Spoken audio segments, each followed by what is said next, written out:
Pada tutorial kali ini kita akan membahas tentang penggunaan if-else pada bahasa C. Berbeda dengan pada contoh tutorial sebelumnya, kali ini kita akan menggunakan pendekatan yang sedikit berbeda.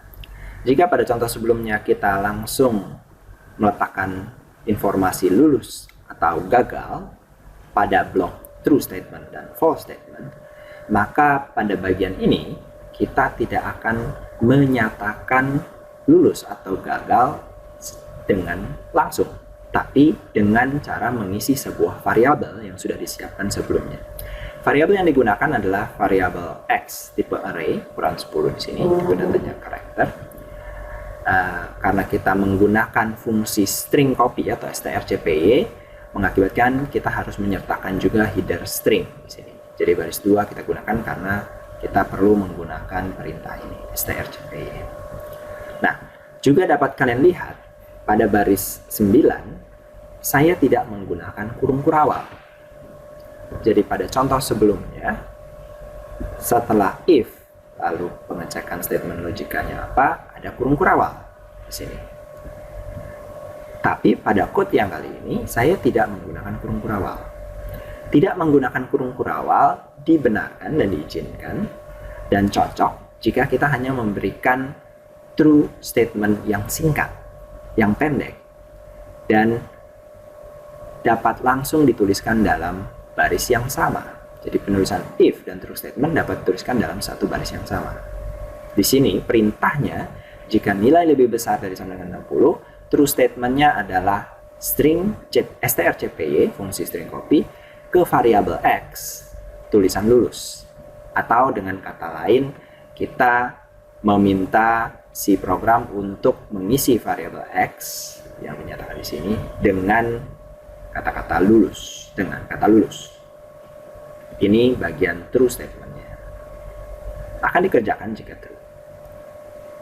Jika statement di sini menghasilkan logika kembalian false, maka yang dikerjakan adalah bagian else. Perhatikan juga else di sini tidak saya berikan kurung kurawal buka ataupun tutup. Ini adalah false statement.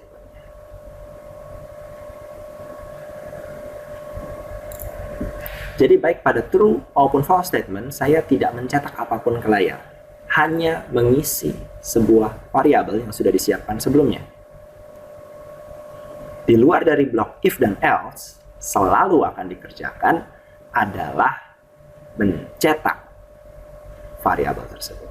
Di sini pada baris 14 saya mencetak tipenya string variabel X. Dengan demikian variabel X yang tadi akan diisi oleh kata lulus atau kata gagal, hanya salah satu, akan dicetak di sini.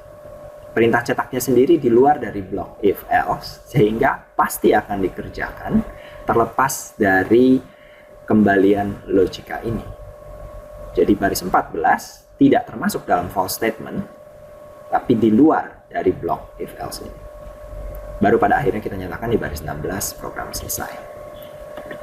Kita lihat in action. Seperti apa?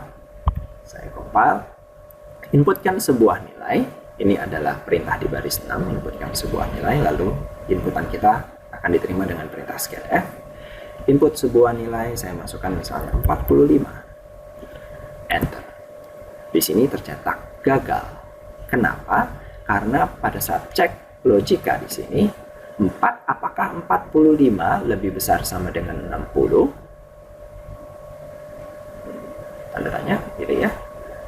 Jawabannya adalah tidak, false. Karena false yang dikerjakan adalah bagian ini. Jadi variabel X diisi dengan gagal, baru kemudian X dicetak pada baris 14. Saya akan coba lagi di sini. Saya akan run ulang. Saya masukkan nilainya. Kali ini adalah 77. Yang tercetak adalah lulus. Kenapa?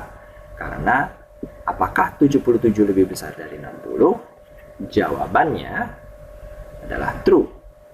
Apakah 77 lebih besar sama dengan 60? True. Karena true yang dikerjakan adalah yang ini. Oke. maka saat dicetak di sini yang dicetak adalah lulus. Demikianlah contoh penggunaan if else dalam bentuk yang berbeda. Mohon diingat bahwa penggunaan penulisan true statement dan false statement dalam satu baris seperti ini hanya cocok jika true statementnya berjumlah sedikit atau satu, dalam hal ini hanya satu. Jika kalian memiliki serentetan perintah yang harus dikerjakan, jika dikembalikan true pada pengecekan logika di sini, maka tetap disarankan menggunakan bentuk yang pertama, yaitu bentuk yang menggunakan kurung kurawal. Karena dengan menggunakan kurung kurawal buka dan tutup, ini adalah blok yang jelas. Ini blok true, ini blok false. Dan perintahnya bisa lebih dari satu baris. Demikianlah penjelasan kali ini. Terima kasih, kita lanjutkan di tutorial berikutnya.